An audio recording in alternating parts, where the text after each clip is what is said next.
ऐसा लगता है कि अपराध और समाजवादी पार्टी चोली दामन का साथ है और ये एक दूसरे से अलग हो ही नहीं सकते हैं। लेकिन याद रखना, जैसी करनी वैसी भरनी।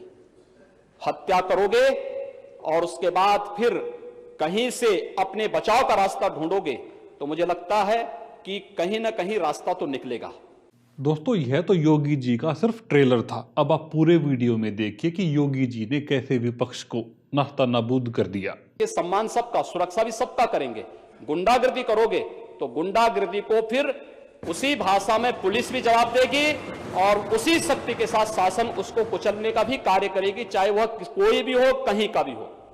फिर हम उसके साथ किसी प्रकार की मोहलत देने की स्थिति में नहीं, क्योंकि हमारी प्रतिबद्धता लोकतंत्र के प्रति है।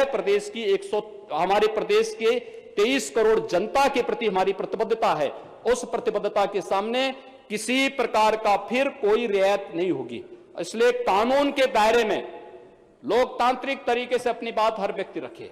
तोड़फोड़ करोगे, हिंसा करोगे, गरीबों के जमीनों पर कब्जा करोगे, सार्वजनिक भूमि पर कब्जा करोगे, किसी भी प्रकार की अराजकता को पैदा करने का प्रयास करोगे, ये स्वीकार्य नहीं हो सकता है और कतई नहीं स्वीकार करेंगे। ये मैं कहना चाहता, यही मुझे यहां पे कहना था। साथ ही दोस्तों, योगी जी नागरिकता बिल पर भी बोले और सपा, बसपा और कांग्रेस के नेताओं को लगभग धमकाते हुए चेताया कि या तो उनके नेता अलीगढ़ मुस्लिम यूनिवर्सिटी और बाकी यूनिवर्सिटीज के अंदर दंगे कराना बंद करें, वरना उनका भी वही हाल किया जाएगा जो प्रदेश के मुजरिमों का किया गया है, यानी परलोक भेज दिया जाएगा।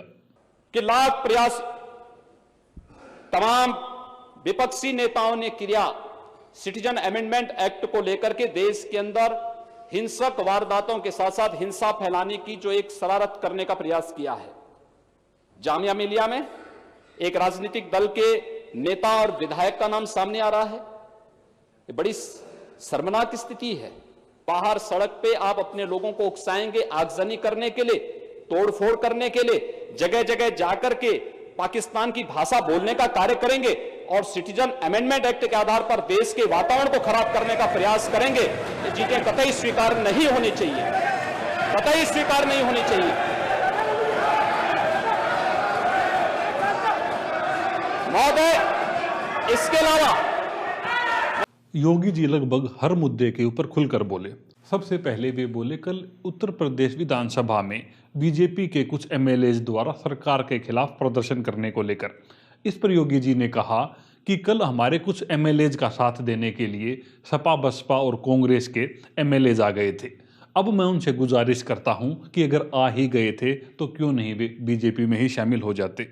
मैं विपक्ष के अपने मित्रों से कहूंगा, सच को स्वीकार करना भी सीखें और सच के साथ चलना भी सीखें, क्योंकि सच्चाई स्वीकार जब नहीं कर पाता है विपक्ष, तब वो हाय तौबा करता है, तब उन्हें भारतीय जनता पार्टी के सदस्य की चिंता ज्यादा होती है। और मैं अभिनंदन करूंगा कि कम से कम हमारे विपक्ष के मित्र हमारे किसी विधायक के समर्थन में तो आए। इसके लिए आपको बधाई, राम गोविंद जी, बहुत बहुत बधाई। और मैं उस दिन का इंतजार कर रहा हूं जब आप सब भी हमारे साथ ही आकर के भारतीय जनता पार्टी का पार्ट बनेंगे। आपने शुरुआत की है, आपकी सद्भावना के लिए बहुत बहुत धन्यवाद।